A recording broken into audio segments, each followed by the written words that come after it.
Assalamualaikum warahmatullahi wabarakatuh. Perkenalkan, nama saya Eva Yuliani dengan NIM 4121811110061. Di sini saya akan mempresentasikan materi di mana sebagai salah satu persyaratan untuk tugas besar 2. Untuk materi yang akan saya sampaikan itu berjudul Fenomena Penggunaan Bahasa Pergaulan di Indonesia. Yang pertama, kita akan membahas tentang pengertian bahasa dulu. Bahasa merupakan kebutuhan vital manusia dalam berkomunikasi dengan manusia atau sekelompok manusia lainnya. Sifat dasar manusia yang selalu saling membutuhkan satu dengan lainnya menjadikan bahasa menjadi kebutuhan mutlak dalam berinteraksi. Jadi bahasa itu merupakan hal yang penting sebagai salah satu alat komunikasi antara manusia dengan manusia. Bahasa merupakan aset yang paling berharga dimiliki oleh suatu kelompok. Seperti bangsa Indonesia yang memiliki bahasa Indonesia sebagai bahasa nasional. Indonesia terdiri dari banyak suku dan kelompok yang memiliki bahasa dan budaya yang berbeda-beda. Dengan adanya bahasa Indonesia sebagai bahasa nasional, telah mencerminkan persatuan dan kesatuan bangsa Indonesia yang majemuk. Jadi, mengingat bahwa bangsa Indonesia itu terdiri dari berbagai macam bahasa daerah, di sini fungsi bahasa Indonesia itu sebagai bahasa yang majemuk, sebagai bahasa yang pemersatu dari bahasa-bahasa lainnya. Yang ketiga, remaja-remaja di zaman modern ini juga banyak yang tidak mengimbangi kemampuan berbahasa Indonesia yang baik dan benar dengan berbahasa asing. Terlihat dari lebih banyak remaja mengembangkan kemampuan berbahasa asing daripada kemampuan berbahasa Indonesia yang sesuai dengan ejaan yang disempurnakan. Sehingga dalam berbahasa remaja sulit membedakan di mana mereka harus berbicara formal atau tidak. Mereka juga kesulitan menulis suatu karya dengan bahasa Indonesia yang baik dan benar, yang sesuai dengan pedoman umum ejaan bahasa Indonesia yang disempurnakan. Oleh karena itu, penulis mengangkat permasalahan tersebut ke dalam karya tulis ini, dengan harapan agar remaja saat ini mengerti penggunaan bahasa Indonesia yang baik dan benar. Jadi, di era modern yang seperti ini, di mana alat teknologi bahasa asing itu lebih sering diutamakan oleh kalangan remaja dibandingkan berbahasa Indonesia. Bahkan di tempat belajar pun, di tempat sekolah, mereka masih sering kali menggunakan bahasa daerah atau bahasa yang tidak sesuai dengan ejaan bahasa yang disempurnakan, yaitu bahasa Indonesia. Selanjutnya, di sini saya akan membahas tentang fungsi bahasa. Sebagai kita ketahui bahwa sesuai dengan Ikrar Sumpah Pemuda pada tanggal 28 Oktober 1928, bahasa Indonesia diangkat sebagai bahasa nasional. Dan sesuai dengan bunyi Undang-Undang Dasar 1945, bab ke-27, pasal 36, Indonesia juga dinyatakan sebagai bahasa negara. Berarti bahwa bahasa Indonesia mempunyai kedudukan baik sebagai bahasa nasional dan bahasa negara. Jadi fungsi bahasa Indonesia itu yang pertama sebagai kedudukan dari bangsa, yaitu bangsa Indonesia. Yang kedua, yang dimaksud dengan kedudukan bahasa ialah status relatif bahasa sebagai sistem lambang, nilai budaya yang dirumuskan atas dasar nilai sosialnya, sedang fungsi bahasa adalah nilai pemakaian bahasa tersebut di dalam kedudukannya. Jadi, bahasa itu berfungsi sebagai lambang kebudayaan dari bahasa Indonesia. Seperti yang telah dijelaskan tadi bahwa di negara Indonesia itu banyak sekali memiliki bahasa-bahasa daerah, dan fungsi bahasa Indonesia di sini sebagai bahasa yang majemuk, yaitu mempunyai kedudukan sebagai ciri khas suatu bangsa, yaitu bangsa Indonesia. Selanjutnya, saya akan membahas tentang penggunaan bahasa Indonesia di kalangan remaja. Dahulu, bahasa Indonesia digunakan dengan baik dan benar sesuai kaidah berbahasa yang tepat. Namun, di zaman sekarang ini, seiring dengan perkembangan teknologi dan pengaruh budaya luar, seperti budaya asing, bahasa Indonesia rusak justru di tangan para pemudanya sendiri. Penggunaan bahasa Indonesia oleh remaja masa kini, terutama di kota-kota besar, sangat tidak sesuai dengan kaidah berbahasa yang baik dan benar. Remaja mencampur adukan bahasa Indonesia dengan bahasa-bahasa daerah dan asing, kemudian menyebutnya sebagai bahasa gaul. Kosakata baru banyak muncul untuk mengganti kata-kata dalam bahasa Indonesia. Misalnya, gue yang berasal dari bahasa Betawi digunakan dalam bahasa Indonesia. Lalu ada kata saya diganti dengan lo untuk mengganti kata kamu. Nyokap, bokap itu pengganti dari kata ayah dan ibu. Lalu muncul kosakata yang tidak jelas artinya, seperti jijai, lebay, kamseupai, dan muncul partikel-partikel seperti sih dan dong. Ironisnya, penggunaan bahasa gaul ini tidak hanya di lingkungan pergaulan, namun telah mendarah daging dan tak jarang digunakan remaja di sekolah. Bahkan ketika tes atau pelajaran bahasa Indonesia sekalipun, di sekolah, remaja spontan berbicara atau menulis dengan bahasa gaul dengan teman dan guru karena telah terbiasa menggunakan dalam percakapan sehari-hari dan menulis SMS. Jadi, di kalangan remaja ini, penggunaan bahasa Indonesia yang baik dan benar itu sudah sangat minim, bahkan mungkin banyak yang tidak memperhatikan gitu.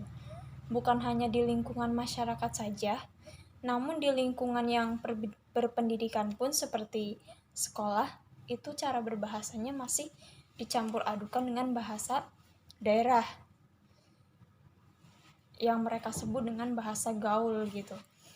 Lalu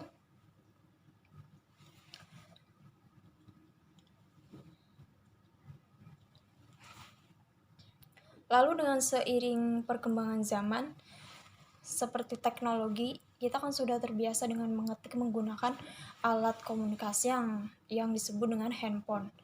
Itu kata-katanya sering kita singkat sehingga menjadi kebiasaan mendarah daging di dalam jiwa kita yang digunakan untuk berbahasa sehari-hari. Bahasa singkatan kayak misalnya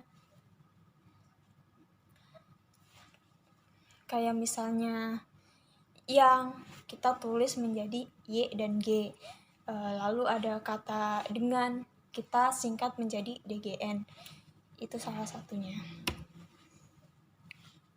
Selanjutnya, saya akan membahas tentang faktor penyebab remaja cenderung meninggalkan penggunaan bahasa Indonesia yang baik dan benar.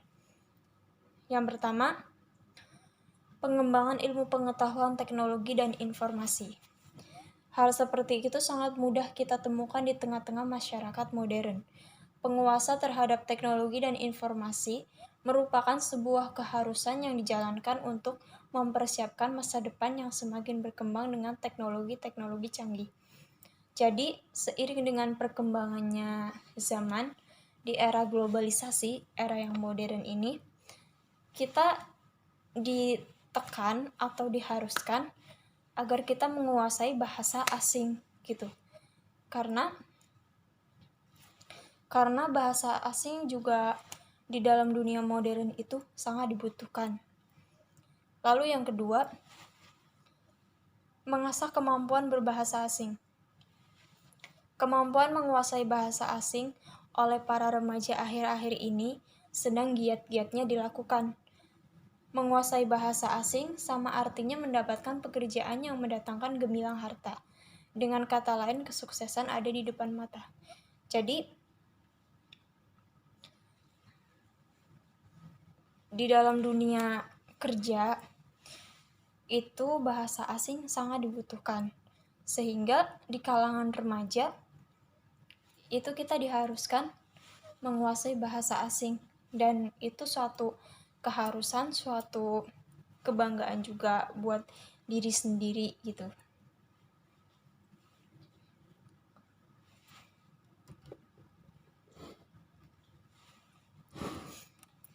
Selanjutnya saya akan membahas tentang hal yang membuat bahasa Indonesia baku menjadi sebuah anomalia bagi remaja. Yang pertama, kurangnya peran dan pendidikan.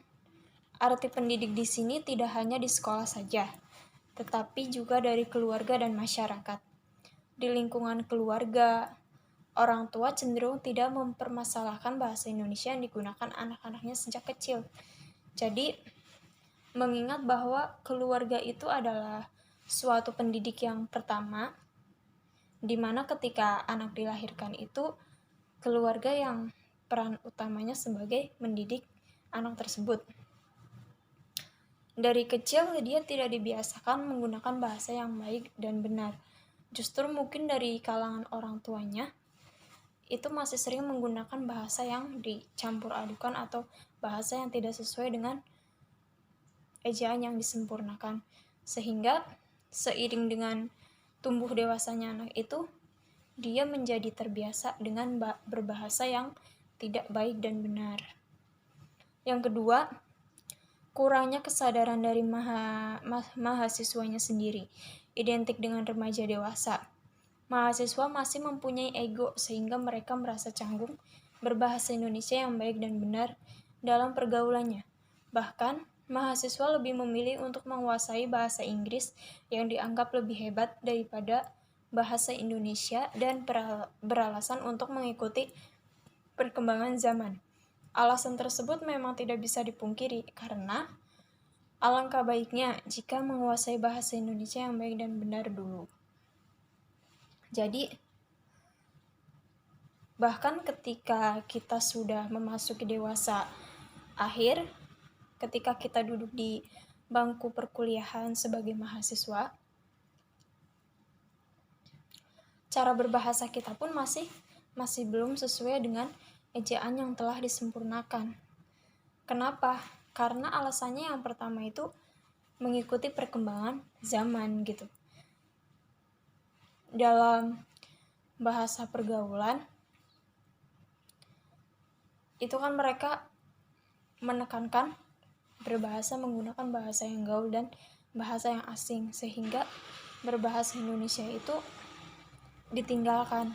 Padahal alangkah baiknya ketika kita mau belajar bahasa asing, kita harus menguasai bahasa Indonesia yang baik dan benar terlebih dahulu.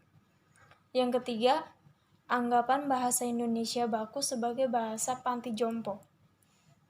Ini disebabkan karena peran dari media baik cetak maupun elektronik tidak berkomunikasi dengan menggunakan bahasa informal yang dibawakan oleh ikon-ikon artinya, sehingga orang yang mengidolakan artis tersebut suka menirukan aja yang diidolakan mereka. Contohnya Laura Syndrome, yang gejalanya menirukan gaya ala Cinta Laura. Jadi, jika suatu acara menggunakan bahasa formal, maka acara tersebut membosankan untuk disimak. Jadi, di media massa seperti sekarang ini, contohnya televisi, itu banyak sekali acara-acara yang menggunakan bahasa yang tidak baik dan benar. Padahal TV itu kan salah satu jendela dunia. Apapun bisa kita dapatkan di dalam media tersebut. Gitu. Jadi, ketika kita mau menirukan idola kita yang ada di layar kaca TV, itu berarti kita mengikuti apa yang ada di dalam idola kita. Sedangkan orang yang kita idolakan pun cara berbahasanya tidak sesuai dengan bahasa yang baik dan benar. Seperti itu.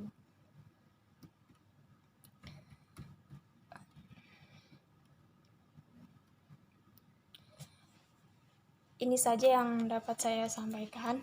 Kurang lebihnya mohon maaf. Wabillahi taufiq wal hidayah. Wassalamualaikum warahmatullahi wabarakatuh.